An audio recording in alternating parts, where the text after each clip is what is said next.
വീണ്ടും തെരഞ്ഞെടുപ്പ് വാർത്തകളിലേക്കാണ്. മെയ് 13-ന് വോട്ടെടുപ്പ് നടക്കുന്ന സംസ്ഥാനങ്ങളിൽ ഒന്നാണ് തെലങ്കാന. അവിടെ വളരെ സജീവമായ രീതിയിൽ പ്രചാരണ പ്രവർത്തനങ്ങൾ മുന്നോട്ട് പോവുകയാണ്. ദേശീയ നേതാക്കളൊക്കെ ക്യാമ്പ് ചെയ്തുകൊണ്ട് പ്രചാരണ പ്രവർത്തനങ്ങൾക്ക് ചുക്കാൻ പിടിക്കുകയാണ്. പ്രധാനമന്ത്രി നരേന്ദ്രമോദി സംസ്ഥാനത്ത് ഇന്ന് 2 റാലികളിൽ പങ്കെടുക്കുന്നുമുണ്ട്.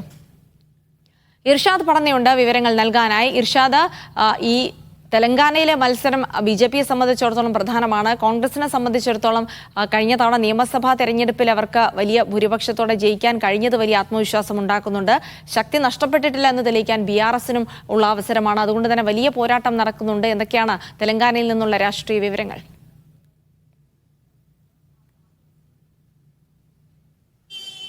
ജിൽസി, ഇനി തിരഞ്ഞെടുപ്പിന് അല്പ ദിവസങ്ങൾ മാത്രമേ ഉള്ളൂ. പ്രചരണത്തിന് ഇന്നടക്കം 4 ദിവസമാണ് പരസ്യ പ്രചരണത്തിനായി ലഭിക്കുക. ഇനി ദേശീയ നേതാക്കളുടെ വരവാണ് ഇനിയുള്ള ദിവസങ്ങൾ. പ്രത്യേകിച്ച് പ്രധാനമന്ത്രി നരേന്ദ്രമോദിയുടെ വിവിധ പരിപാടികൾ ഇന്ന് നടക്കുന്നുണ്ട്. നരേന്ദ്രമോദി ഇന്നലെ തന്നെ തെലങ്കാനയിൽ ഹൈദരാബാദിൽ എത്തിയിരുന്നു. ഇന്നലെ രാജ്ഭവനിൽ വെച്ച് മുൻ പ്രധാനമന്ത്രി നരസിംഹറാവുവിന്റെ ബന്ധുക്കളെ കാണുന്ന ഒരു സാഹചര്യം കൂടി ഉണ്ടായി. ഇത് മറ്റൊരു വികാരം കത്തിക്കാനുള്ള, നേരത്തെ നരസിംഹറാവു അവഗണന നേരിട്ടു ഡൽഹിയിൽ തുടങ്ങിയ വിവാദങ്ങളൊക്കെ ഉണ്ടായിരുന്നു. തെലുങ്ക് വികാരം കത്തിക്കാനും നരസിംഹറാവുവിനോടും ബന്ധുക്കളോടും ഒപ്പം തങ്ങളാണുള്ളത് എന്ന് തെളിയിക്കാനുമുള്ള ശ്രമങ്ങളാണ് ഇപ്പോൾ BJPയുടെ ഭാഗത്തുള്ള.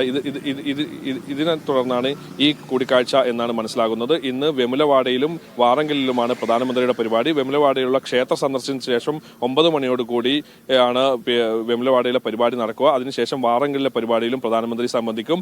നാളെ ഇവിടെ BJP നേതാവ് രാജ്നാഥ് സിംഗിന്റെ പരിപാടി ഷെഡ്യൂൾ ചെയ്തിട്ടുണ്ട്. അതോടൊപ്പം തന്നെ മറ്റന്നാൾ കേന്ദ്ര ആഭ്യന്തരമന്ത്രി അമിത്ഷായുടെ പരിപാടി ഷെഡ്യൂൾ ചെയ്തിട്ടുണ്ട്. കഴിഞ്ഞ ദിവസം ഈ മാസം തന്നെ മൂന്നാമത്തെ ദിനമാണ് അമിത്ഷാക്കായി തെലങ്കാനയിൽ സംഘടിപ്പിക്കുന്നത്. അതോടൊപ്പം തന്നെ രാഹുൽ ഗാന്ധിയുടെ പരിപാടിയും കഴിഞ്ഞ ദിവസം കഴിഞ്ഞിരുന്നു. ഇനി 10-ാം തീയതി പ്രിയങ്ക ഗാന്ധിയുടെ പരിപാടിയുമുണ്ട്. 11 വരെയാണ് പ്രചരണം നടക്കുക.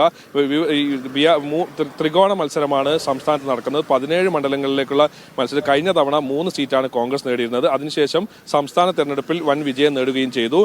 10-11 സീറ്റുകൾ വരെ നേടാനാവുമെന്നാണ് കോൺഗ്രസ് പ്രതീക്ഷിക്കുന്നത്. BJPയെ സംബന്ധിച്ചിടത്തോളം കഴിഞ്ഞ തവണയുള്ള 4 സീറ്റുകൾ നിലനിർത്തുക എന്നത് പ്രധാനമാണ്.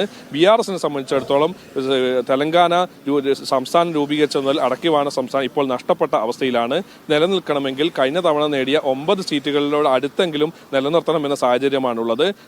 BRS-നെ സംബന്ധിച്ചിടത്തോളം KCR തന്നെയാണ് നേതാവ്. KCR-ന്റെ പരിപാടികൾ എന്നാണ് ഷെഡ്യൂൾ ചെയ്തത്. അതോടൊപ്പം KCR-ന്റെ മകൾ കവിത ജയിലിലാണ് എന്നുള്ള വിഷയവും കൂടി ഈ സമയത്ത് ഇവിടെ BRS-നെ ബാധിക്കുന്ന ഒരു വിഷയമാണ്. ഏതായാലും 4 ദിവസമാണ് ഇനി പ്രചരണത്തിനുള്ളത്. മെയ് 13-നാണ് 17 മണ്ഡലങ്ങളിലേക്കുള്ള തെരഞ്ഞെടുപ്പ് നടക്കുക. ജിൽസി.